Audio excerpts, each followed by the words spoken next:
जाधव आता याचा तोल गेलेला आहे. त्याच्या पायाखालची जमीन वाळू घसरलेली आहे. गुहागर मतदारसंघात सगळ्या ठिकाणी त्याला पराभव समोर दिसतोय आणि म्हणून तो कुत्र्यासारखा भोंकायला चालू झालाय. मी एवढंच म्हणेन, कुत्ते तो भोंकते आहे, हत्ती आपली चाल चालताय. अशा भोंकणाऱ्या कुत्र्याकडे लक्ष द्यायला मला वेळ कुठं आहे. ह्या भास्करला हा ऐसान फार्म हाऊस आहे. याला शिवसेनेमध्ये 95 सालामध्ये तिकीट मी यायला लावली. याला शिवसेनेमध्ये देखील मी आणला आता. पण हा ऐसान फार्म हाऊस आहे. हा ज्या थाळीत जेवतो तिथंच हा छेद करतो, अशी याची अवलाद आहे. हा स्वतः काळ्या विद्या करतो.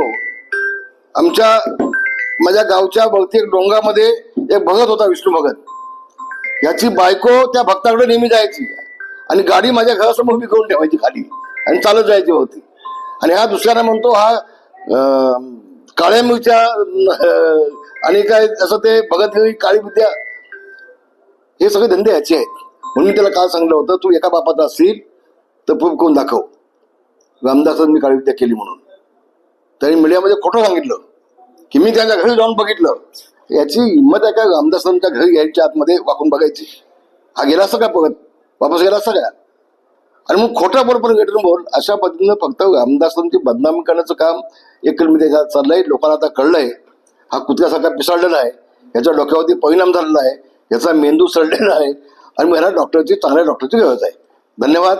जय हिंद, जय महाराष्ट्र.